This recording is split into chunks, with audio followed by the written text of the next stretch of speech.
¿Qué tal amigos? Muy buenos días. Les saluda Carlos Villantoy de March. Sean bienvenidos a esta capacitación. Hoy día vamos a tratar un tema muy importante que lleva por título Evacuación en el hogar. Si tuviesen alguna pregunta o alguna duda, me lo hacen saber, me interrumpen nada más, me dejan, perdón, en el chat sus preguntas y al final, faltando 10 minutos para el término de la capacitación, yo voy a resolver cualquier pregunta, cualquier duda, así que me van dejando ahí nomás en el chat la pregunta y ya al final la responderemos. Muy bien, vamos a comenzar entonces.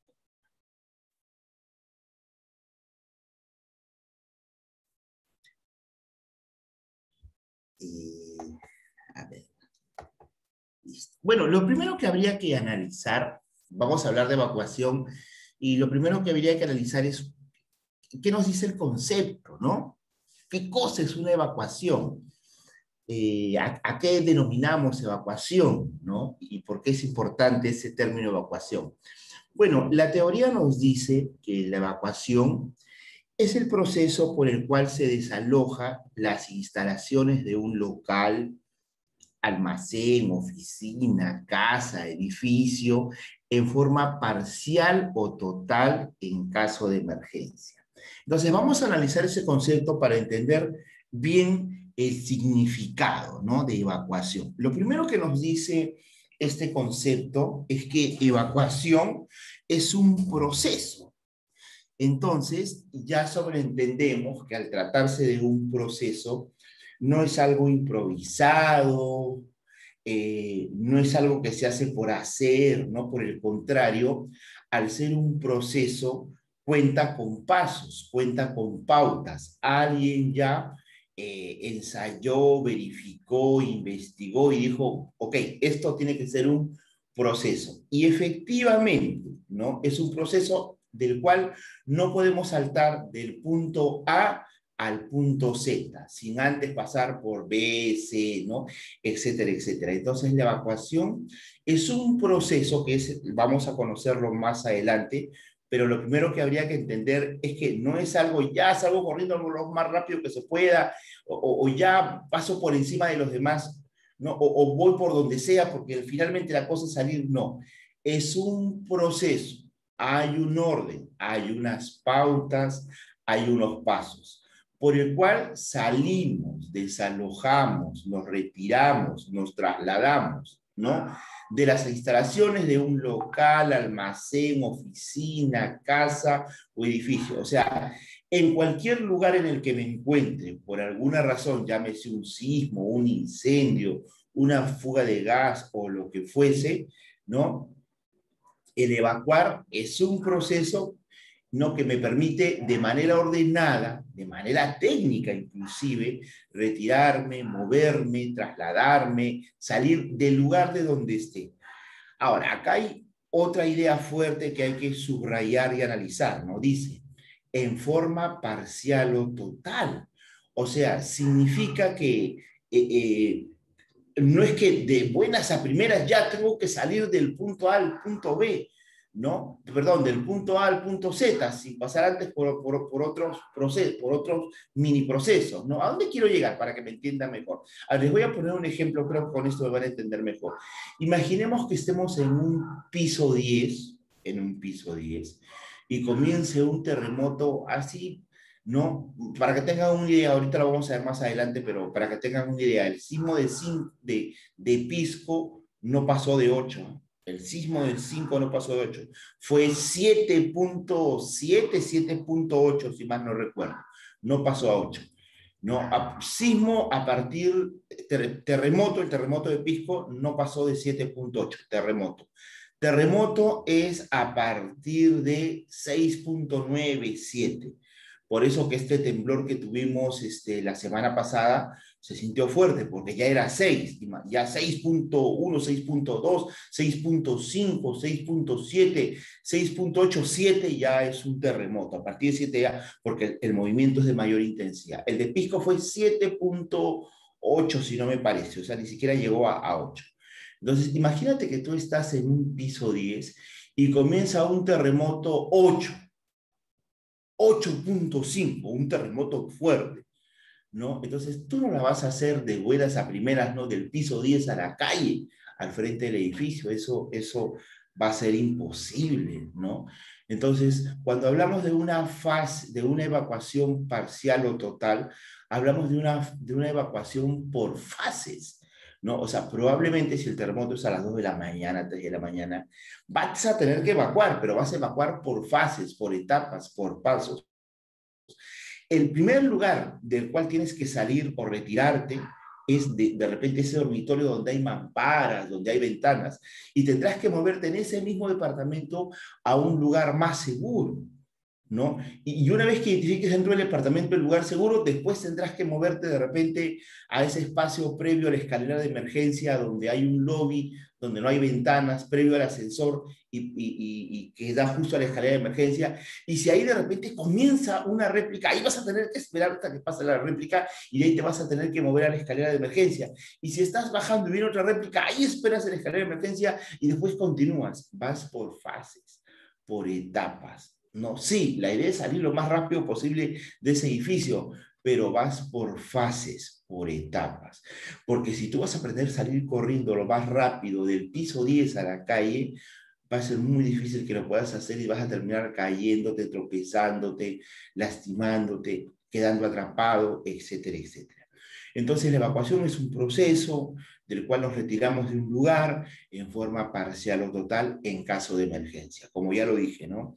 Puede ser en un terremoto, puede ser en un incendio, puede ser por una fuga de gas, ¿no? Por cualquier razón en la que se analice y se diga, retirémonos de ese espacio, ¿no? Puede ser por un tsunami, ¿no?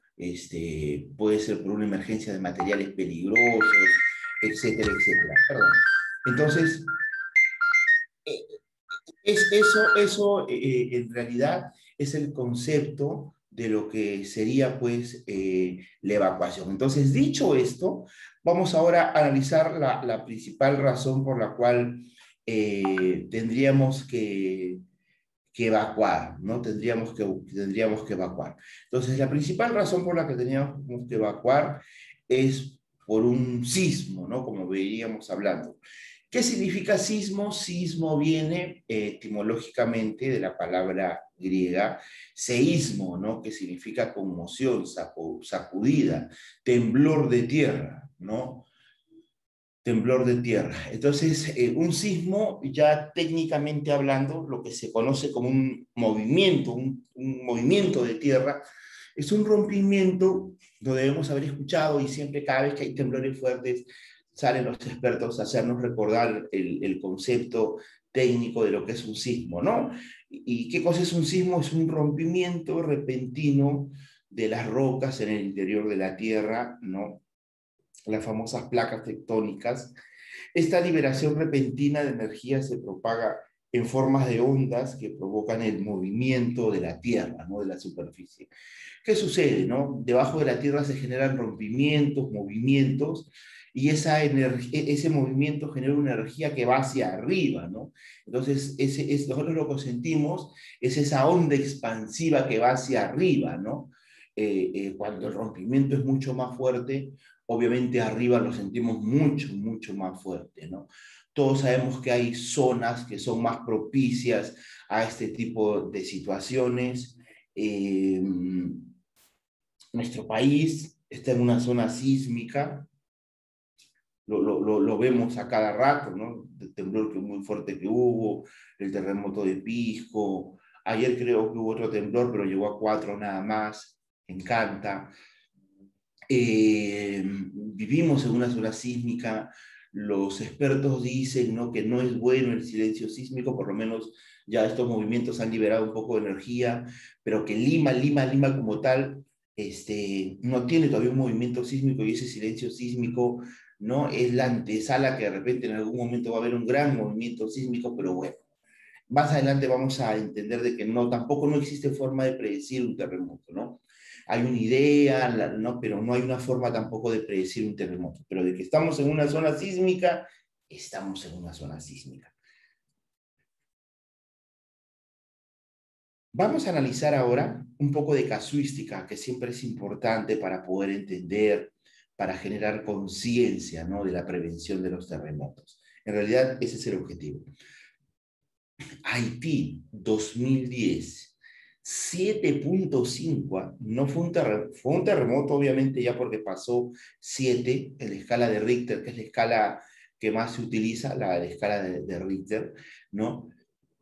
7.5 fallecidos, 316.000. Este fue uno de los terremotos, no más fuerte, porque han habido terremotos más fuertes, ahorita lo vamos a ver más adelante, pero fue uno de los terremotos que tuvo más víctimas, ¿no? 316.000 personas. Esto es mucha, mucha, mucha gente, amigos. 316.000 muertos en Haití en el 2010 con un terremoto 7.5. El que ven a continuación es uno de los terremotos más fuertes que ha habido en los últimos años. 8.9, casi 9, amigos. Fallecidos 15.893, casi 16.000 en Japón. También es una cantidad considerable, 16, casi 16.000 muertos, en un terremoto 8.9 que después vino con un tsunami, pero acá viene el primer análisis que hay que hacer importante, ¿no? Que ya asumo ustedes han podido percatar. ¿Por qué? Vamos a retroceder. ¿Por qué? Ahora sí. ¿Por qué en Haití, con un terremoto de mucha menor intensidad, 7.5, fallecen 316.000 personas? ¿Por qué en Haití, con un terremoto 7.5, fallecen 316.000 personas? ¿Y por qué en Japón, con un terremoto mucho más fuerte, 8.9, casi 9, solamente fallecen, obviamente es un número considerable también, pero solamente fallecen 16.000? O sea, en una 316.000 y en otra solamente 16.000. ¿Por qué?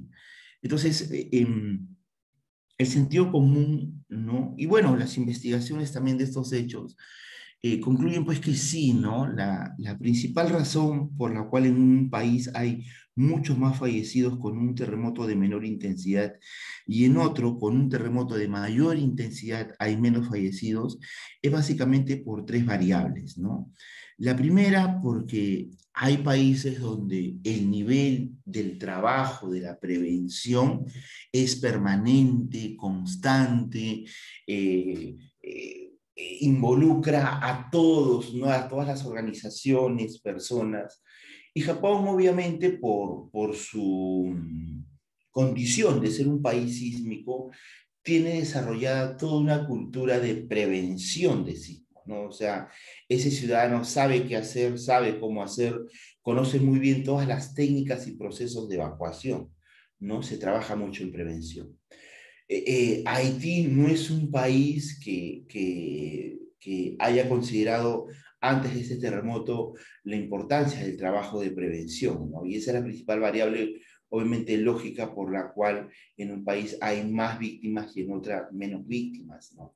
La segunda variable es porque Haití es un país convulsionado socialmente, económicamente, mientras que Japón es un país que obviamente no tiene esos problemas, ¿no? Por el contrario, es un país en una mejor condición y posición económica, ¿no? De modernidad.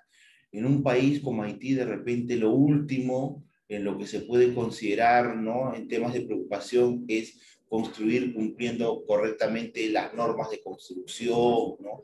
Porque obviamente hay otro tipo de preocupaciones, ¿no? Por esa condición socioeconómica que tiene. Mientras que en Japón, no, sí es una preocupación y obviamente hay los medios y los recursos para poder hacer estructuras, construir estructuras que considerándose el riesgo sísmico el cual ellos tienen geográficamente, se construyan adecuadamente, ¿no? Entonces, eso genera una mayor resistencia también a situaciones de este tipo.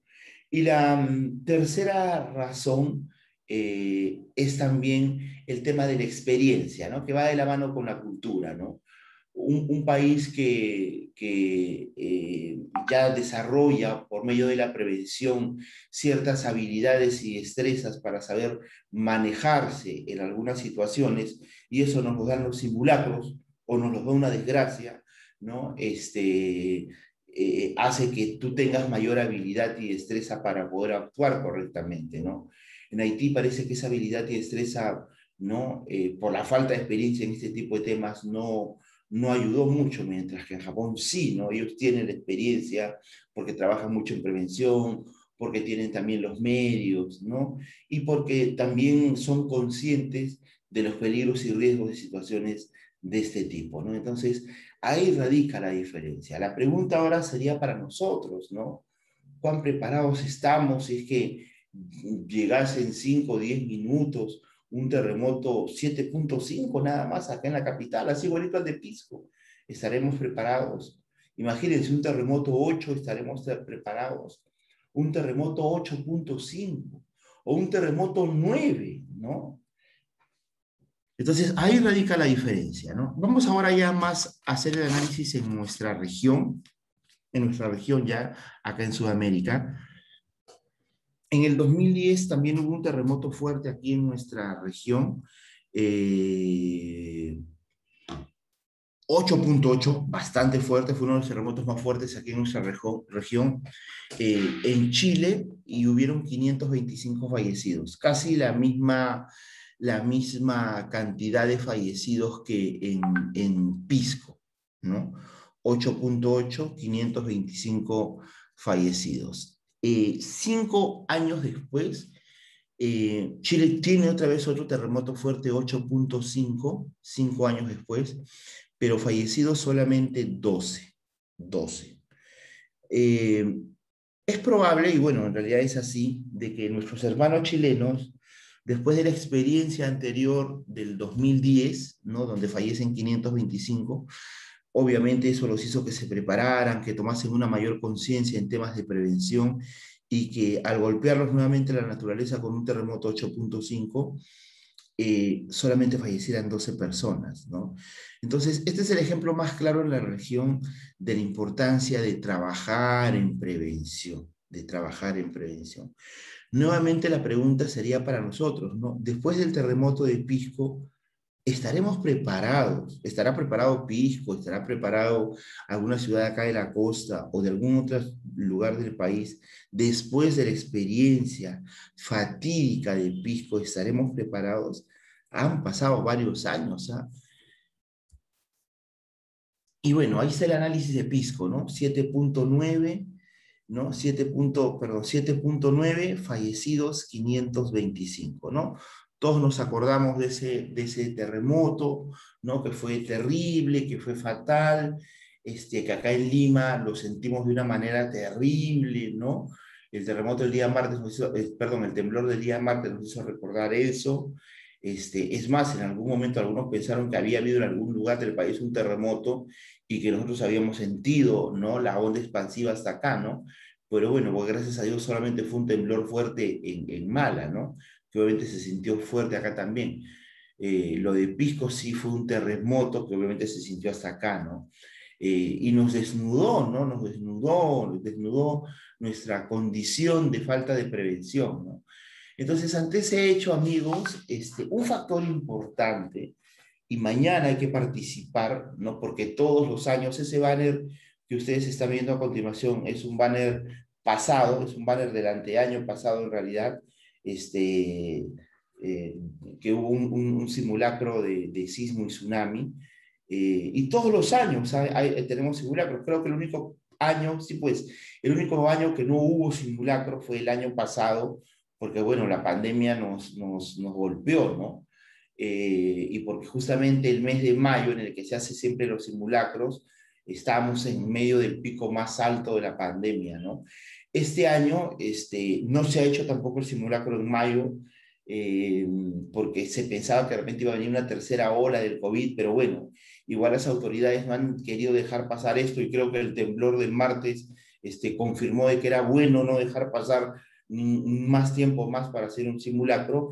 Y mañana tenemos un simulacro, mañana tenemos un simulacro multipropósito familiar de evacuación, ¿no? A las 10 de la mañana, entonces hay que prepararnos, ¿no?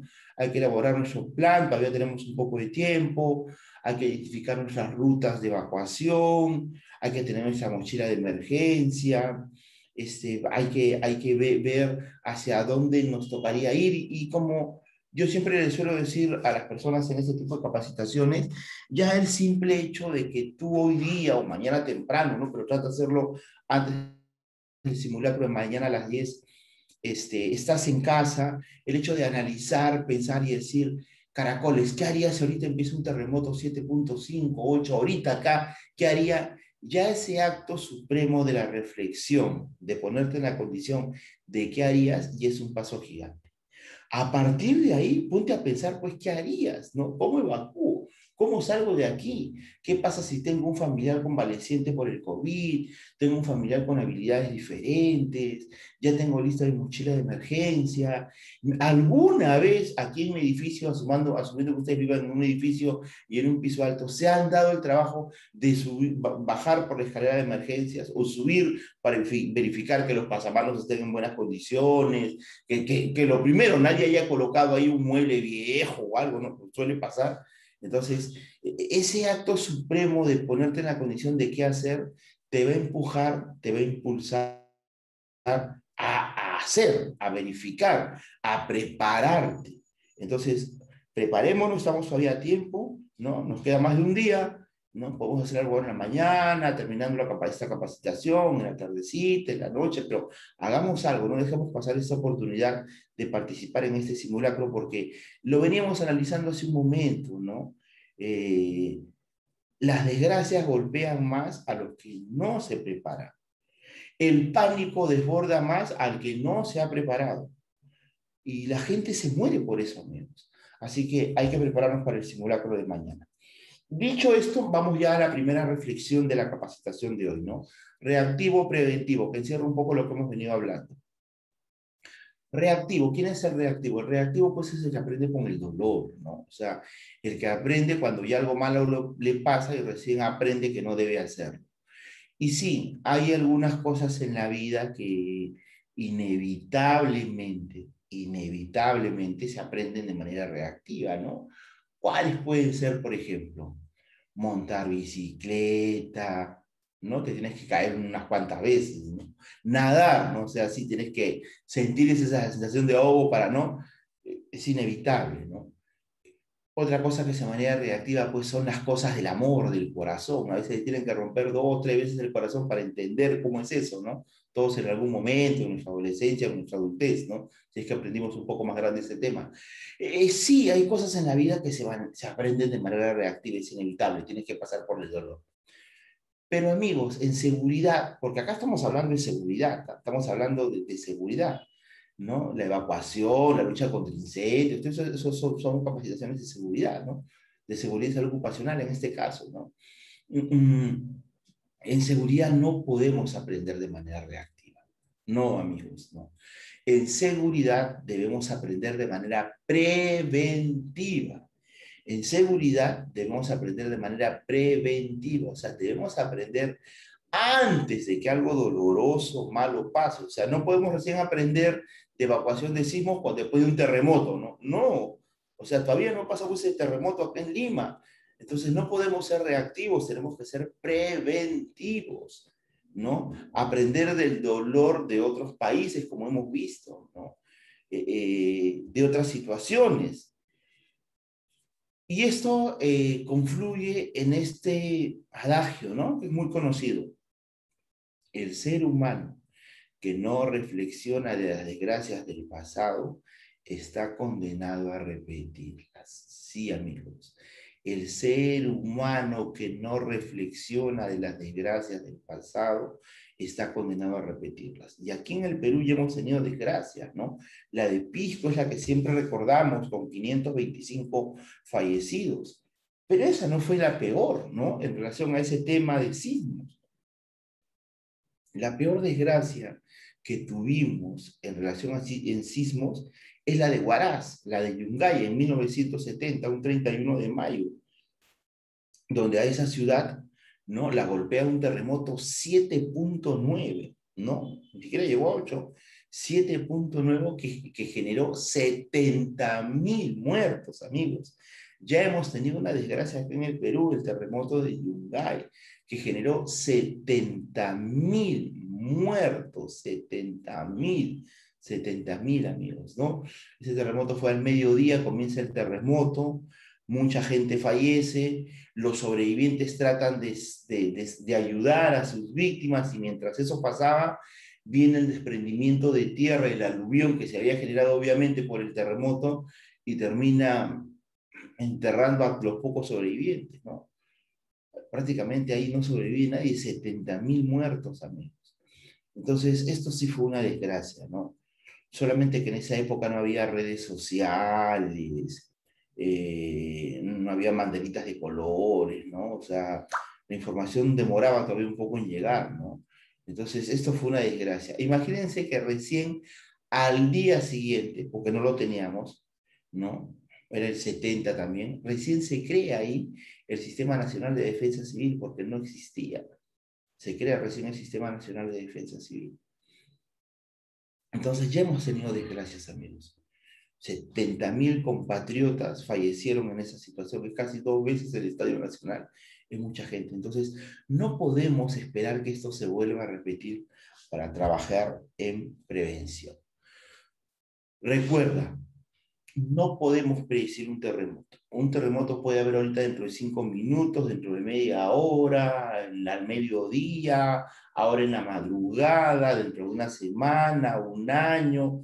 No sabemos cuándo puede haber un terremoto, no hay forma. No hay ser humano, máquina que pueda predecir, decir tal día, tal hora va a haber un terremoto en tal lugar. No. No lo hay, ¿no? Imagínense, ¿no? Que alguien pueda predecir eso, no lo hay, no hay brujo, chamán, no hay máquina, ¿no? Los japoneses lo que han creado son unos sensores gigantes, son sensores de movimiento que se instalan en las costas y cuando hay un terremoto mar adentro, ese sensor de movimiento capta las primeras ondas que van llegando antes de que llegue la gran ola que va a destruir todo y te da segundos para que esa gente pueda evacuar, ¿no? Pero no es que pueda predecir, ¿no? O sea, no lo hay. Eh, por lo tanto, si no hay forma como predecir un terremoto, en lo que sí tenemos que concentrarnos es que sí conocemos sus consecuencias. Sí sabemos qué sucede. Entonces, el análisis, la investigación técnica de los expertos, de las consecuencias, del comportamiento, de lo que pasa en una situación de ese tipo, sí la sabemos, sí conocemos las consecuencias.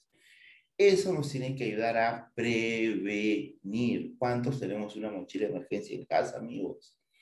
¿Cuántos ya hemos hecho nuestro plan de evacuación? ¿Cuántos vamos a participar mañana del simulacro? ¿No? Entonces, tenemos que aprender a prevenir. ¿Qué hacer durante un sismo ahora, ¿no? En tiempos de COVID, ¿no? Vamos a adelantar un resumen porque en un detalle en un momento vamos a verlo ya en detalle, ¿no? Va a ser muy difícil, pero hay que tratar de conservar la calma, hay que apagar cocinas, lo que esté prendido, bajar interruptores, hay que alentarnos de las ventanas u objetos que puedan cortarnos, hay que ir a nuestra zona segura, por eso que eso antes hay que verificar cuál es la zona segura, no se sube los ascensores, perdón, localiza una ruta de evacuación, no te olvides de tu mochila de emergencia y no te olvides que estamos en tiempo COVID, ¿no? O sea, no es que no va a haber terremotos porque ahorita estamos con el COVID, no, ya el martes nos dieron un aviso, ¿no? O sea, las otras desgracias naturales no están de vacaciones, pueden generarse en cualquier momento, ¿no? Pueden generarse en cualquier momento. Entonces, no te olvides de tus mascarillas, el distanciamiento, etc. Antes del COVID, perdón, antes del sismo. ¿Qué hacer antes del sismo? Nos organizamos, ¿no? En las empresas, tienen sus brigadas de evacuación, ¿no? O de emergencias, pero organicémonos en casa, organicémonos con los vecinos, con la gente del edificio, ¿no? Organicémonos, presentémonos, verifiquemos las zonas seguras, los puntos de reunión, compartámoslas, hay que difundirlas, hay que identificar la vía de evacuación, de repente hay una maceta que se puede caer o puede caer en la cabeza y nos va a matar finalmente esa maceta y no el terremoto, ¿no? Hay que dejar libre las zonas seguras, las llaves de las puertas hay que tenerlas en la mano, ¿no? Porque obviamente este tema de la evacuación un poco que colisiona con el tema de la seguridad física o matrimonial, ¿no? Que estamos acostumbrados a ponerle rejas, candado a todo para evitar que tengamos algún problema de riesgo patrimonial, pero eso tiene que equilibrarse con el tema también de poder evacuarnos, porque a la hora de la hora le echamos triple llave a la puerta y no está la llave dónde está, ¿no? Entonces todo eso hay que tomarlo en cuenta, ¿no? Y obviamente si tienes puertas de emergencia, hay que revisar las puertas de emergencia, las escaleras de emergencia, como les decía, ¿no? Los edificios, esas escaleras de emergencia tienen que estar limpias, no va a ser cosa que alguien haya derramado algo y nos terminemos resbalando, o a alguien se le haya ocurrido limpiar su mueble y lo haya colocado, como les decía, suele pasar, que algunas personas utilizan ese espacio como un espacio para hacer mantenimiento a las cosas, dejan las bicicletas, ¿no? Y eso sería de verdad fatal, fatal, fatal. Entonces, todo eso tienes que hacerlo antes, ¿no? Armar tu mochila de emergencia, todo eso tienes que hacerlo antes con el objetivo de que cuando pase te tome preparado, ¿no? Y no te sorprenda. Pues recién a esa hora no te vas a poner a buscar, pues, las rutas de evacuación, la zona segura, ¿no? Hay que delegar algunas responsabilidades, por eso es importante un plan, un líder de evacuación, o sea, ¿quién va a liderar? Eso es importante, amigos, porque los seres humanos cuando percibimos que alguien nos dirige, cuando percibimos que alguien da las indicaciones, eso nos llama a la calma, ¿no? Se puede manejar el pánico. Cuando no hay un líder, todo es un caos, o sea, alguien tiene que asumir el liderazgo, ustedes tienen que ser los que asuman el liderazgo. Si se puede, alguien activa la alarma, si se puede, alguien tiene que mantener las puertas abiertas hasta que todos se evacúen, ya una vez afuera, alguien tiene que hacer el conteo, si se puede, alguien corta la energía, ¿no? Entonces hay que ahí repartir los roles, ¿no? Y lo más importante en temas de prevención hoy en día es la famosa mochila de emergencia, ¿no? ¿Por qué debemos tener una mochila de emergencia? Porque después de un terremoto esa estructura no vamos a ingresar, puede colapsar, ¿no? Nos puede tomar adentro y podemos morir, ¿no? Esa mochila de emergencia, como su mismo nombre lo dice, es un elemento en el cual hemos colocado diferentes artículos, llámese agua, alimentos no perecibles, enlatados, algo que nos abrigue, una linterna, un radio, un silbato, pastillas purificantes de agua, ¿no? Elementos COVID, mascarillas, ¿no? Porque esa mochila es la que nos va a hacer sobrevivir durante esas horas o días, en realidad días, hasta que llegue la ayuda humanitaria, amigos, porque todo va a colapsar. Los muertos se van a pudrir en la calle, la gente va a estar convaleciente herida, van a comenzar los saqueos, y nos va a tocar sobrevivir 2, 4 días por lo menos. Entonces, ¿cómo sobrevivimos esos días? ¿Con qué nos alimentamos? ¿Con qué nos curamos? ¿Qué agua bebemos? ¿Con qué nos abrigamos? ¿Cómo escuchamos dónde va a ser la ayuda humanitaria dentro del sector, en el sector de nuestra ciudad en el que estemos, ¿no? Por eso hay que tener una radio de pilas, porque toda la comunicación va a caer, ¿no? Entonces es importante tener una mochila de emergencia. Una mochila de emergencia es para 2 o 3 personas máximo, ¿no? Si hay más personas en casa, hay que tener 2 o 3 mochilas de emergencia. Esas mochilas de emergencia tienen que colocarse en un lugar de la casa que estén en la ruta de evacuación. No la vas a colocar en el ropero del dormitorio, atrás del mueble, ¿no? Sobre el refrigerador, porque va a ser dificultoso poder primero acordarte y después retirarla. Tiene que estar en un lugar donde tú al salir la tomes y salgas con ella, ¿no? ¿Puede ser una maleta de emergencia? No, tiene que ser una mochila porque justamente la mochila, al ser mochila, te la puedes poner en la espalda y continúas, porque esa es la razón de ser. Pruébate tu mochila, verifica si te entra, si la puedes colocártela sin problemas. La razón de ser de la mochila es que puedas colocártela y llevarla en la espalda mientras tus 2 manos están libres para ayudar a otra persona, a protegerte. Por eso es una mochila de emergencia, ¿no? Esa mochila de emergencia tiene que estar en un lugar seguro y de fácil acceso, ¿no? Perdón. Durante el sismo. Ya durante el sismo hay que mantener la calma, ¿no? Es un poco difícil, pero hay que hacerlo. Hay que indicar firmemente las rutas de salida, revisar algunos ambientes porque algunos se quedan ahí. Hay que ayudar a salir a las personas nerviosas. Hay que ver, de repente tenemos alguna persona con discapacidad, cómo evacuar con ella. Todo eso tienes que ensayarlo antes, ¿no? Entonces eso tienes que cada casa es distinta, variopinta en integrantes, tipos de personas, ¿no? Entonces cada uno tiene una realidad diferente a otra, entonces hay que prepararnos para eso, ¿no? no hay que dejar regresar a nadie, la evacuación es en una sola dirección. Imagínate, todos estamos bajando del piso 10 al piso 1, ya estamos llegando al piso 3, ya listos para llegar al 1 y de ahí ya salir hacia afuera, y de repente a alguien se le ocurre subir otra vez porque se olvidó algo y va en contra del proceso de evacuación. Ahí es donde se resbalan, se caen, se tropiezan, ¿no? Genera pánico, ¿no? Y empieza el caos, ¿no? Entonces, todo se va en una sola dirección, no hay que dejar regresar salir a nadie, ¿no? El último en salir es el que está más preparado para verificar todo y llegar al punto de reunión, ¿no? Hay que transmitir calma, porque es probable que haya personas que no hayan recibido esta capacitación, ¿no? Hay que tratar de transmitirles calma para que se serenen, ¿no? No se corre, salvo que sea una situación ya de fuerza mayor, pero no se corre, ¿por qué? Porque si estás en medio de un movimiento y empiezas a correr, vas a perder el equilibrio, pues, ¿no? Y te vas a golpear, tu ojo va a acabar en la punta de una mesa y no, en medio del movimiento no se corre. No te detengas a analizar el movimiento con curiosidad científica, no te detengas a mirar, a ver el fenómeno, no, porque evacúa, ¿no? Y si tienes esa capacidad del análisis, bueno, trabaja en prevención, ¿no? Ayuda a otros, ¿no? Y vamos a poder salvarnos nosotros y poder salvar a nuestra familia, así que hay que estar atentos. Ya después del sismo llegamos al punto de reunión. Inicialmente no hay que dejar salir a nadie del punto de reunión porque hay que verificar si llegamos todos y cómo llegamos, ¿no?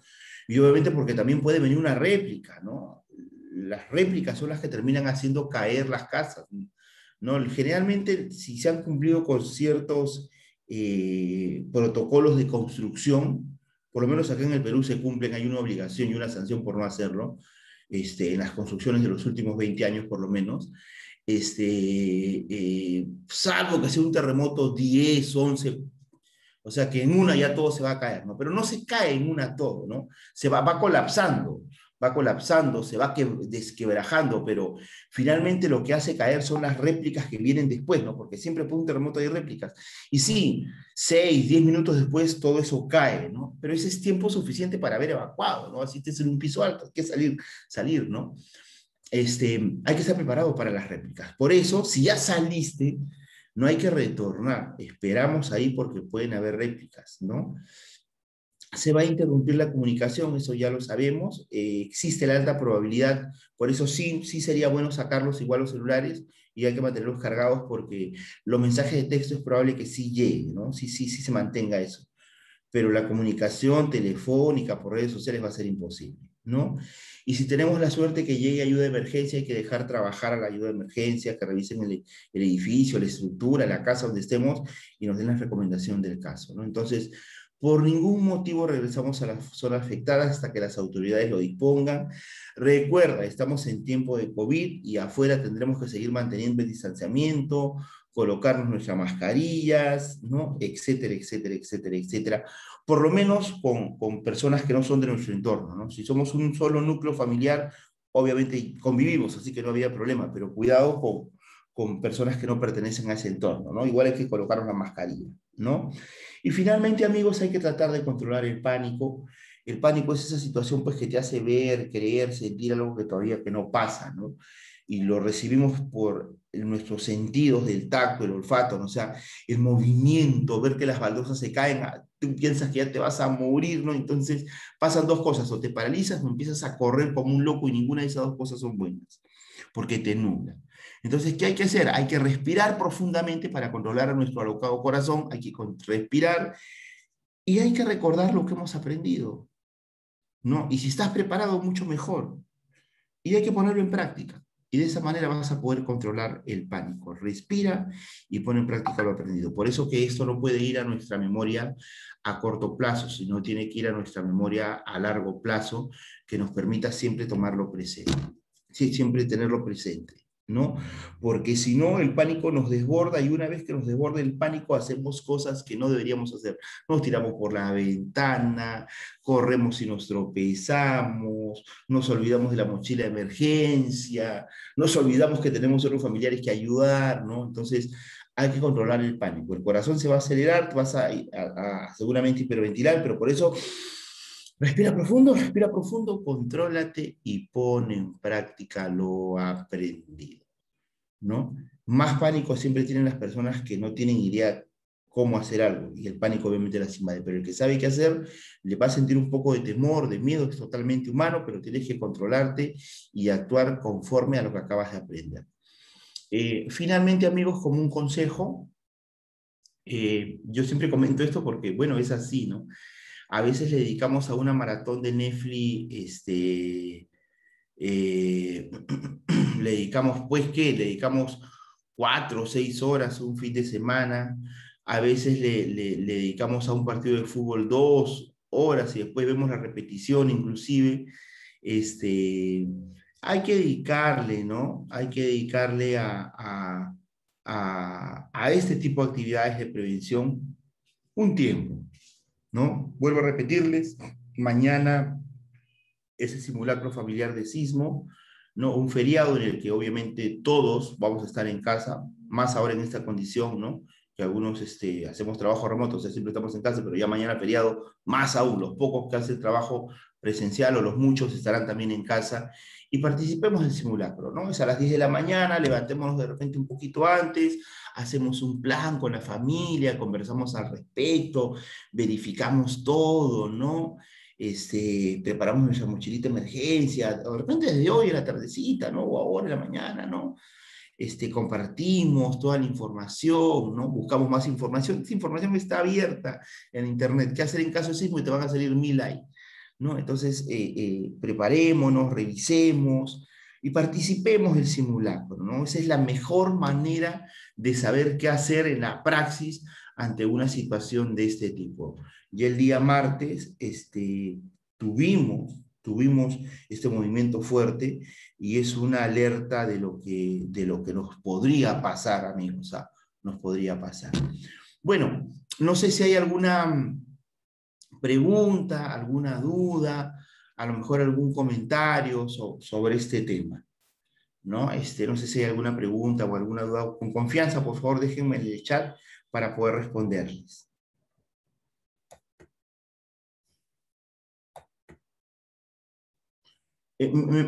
Siempre me preguntan en este tipo de capacitaciones si la mochila de emergencia debería tener medicamentos. Sí, claro que sí, medicamentos contra la infección, porque seguramente los vamos a cortar, los vamos a lacerar, alcohol, vendas, gasas, ¿no? Si tenemos familiares convalecientes que ya son pacientes crónicos de algún tipo de enfermedad y requieren habitualmente ingerir algún tipo de medicamento, pastillas, lo que fuese, hay que tener una dosis de por lo menos una semana, si no es más, dentro de esa mochila de emergencia, ¿no? Porque fuera de la dosis que ya tenemos en casa, ¿no? O sea, hay que tener ahí un paquete de esa dosis porque la vamos a necesitar después de la evacuación, ¿no? Después de la evacuación, ¿no? Hay que hablar sobre este tema con los niños colaboran bastante, ¿no? Los niños colaboran bastante, esta criatura que fallece a raíz del martes, fallece porque le da un ataque de pánico, parece, y después le da un paro, porque el niño obviamente se estresa por la situación, mucho más que un adulto inclusive, ¿no? Pero sin embargo, cuando al niño tú le explicas lo que va a pasar, ¿no? Compartes con él información, el niño más bien resulta siendo una ayuda, que nos llama a la calma a nosotros porque él ya sabe, ¿no? Entonces involucren a los niños, ¿no? Involucren a los niños, ¿no? Hagan un ensayo dentro de la casa, cómo bajar de la cama, cómo protegerse, que ellos identifiquen la zona segura, entonces ya nos va a ayudar, ¿no? Porque si el niño entra en pánico, va a ser una preocupación más para adultos, pero si el niño sabe qué hacer, más bien va a ser una ayuda para nosotros, ¿no? Entonces, compartan toda la información que se pueda con el niño, hagan la mochila de emergencia con él, ¿no? Esa es una actividad muy bonita y yo se la les recomiendo que los involucren a los niños. Y así también involucren a sus vecinos, involucren, ¿no? Otro tema más, otra pregunta más que a veces suele hacerse es que, ¿qué pasa si estoy fuera de casa, ¿no? Hay lugares a los que habitualmente vamos, o sea, siempre vamos al mismo centro comercial, al mismo supermercado, ¿no? Bueno, en el trabajo, si es que hacemos presencial algunos, ya saben que ahí hay todo un protocolo y hay que también cumplirlo, ¿no? Hay que tener un protocolo en casa también, que es el que estamos hablando. Pero si vas a un mismo centro comercial, tómate el tiempo ahí en ese centro comercial de ponerte en esa situación, ¿no? Si me tomase acá un terremoto, ¿qué hago? A ver, esto funciona, no funciona, la ruta de evacuación, cuál es la zona segura, ¿no? Entonces, igual, ponte en la misma situación de como en casa, ¿no? ¿Qué haría si me tomase acá un terremoto, ¿no? Por lo menos en los lugares que habitualmente vas y estás, ¿no? Eh, si tienes familiares que están en otra parte de la ciudad, ¿no? Si el epicentro fuese acá, igual, ¿no? Si es que quieren juntarse finalmente con ellos, ¿cuál va a ser ya el punto final de reunión familiar, ¿no? O si no sé, de repente alguno papá ya está haciendo trabajo presencial, mamá también, de repente un hijo sale habitualmente a algún lugar, ¿no? Y en ese momento en el que todos estamos fuera, comenzase el terremoto, ¿dónde nos juntamos? Nos juntamos en la casa, en la nuestra, en la casa de la abuelita, no, obviamente no en la casa, ¿no? Sino en el punto de evacuación cercano a esa casa. ¿Dónde va a ser finalmente nuestro punto final de evacuación si estamos todos fuera y nos tenemos que reencontrar? ¿Dónde nos vamos a reencontrar? Todo ese análisis, amigos, es importante. ¿No? ¿Por qué? Porque no va a haber forma como comunicarnos. O sea, vamos a trabajar en base a lo que ya planificamos previamente, ¿no? Demoremos 2, 3, 4, un día en llegar, pero ya sabemos que al llegar ahí vamos a encontrar a nuestra familia, ¿no? Entonces, si es que estamos muy lejos, ¿no? Si es que estamos muy lejos. Entonces, básicamente esa es la idea, amigos, ¿no? La idea de estar preparados, ¿no? Preparados, preparados, preparados, preparados, y mientras más preparados estemos, y mientras todos estemos preparados, por lo menos en la familia, vamos a saber qué actuar ante este tipo de circunstancias o situaciones. Muy bien, amigos, creo que no hay más preguntas. Les agradezco por su tiempo, por su paciencia de parte del equipo de Mars. Será hasta una nueva oportunidad. Que tengan un espectacular inicio de semana y no lo olviden, mañana participar del simulacro. Chau, chau, cuídense mucho.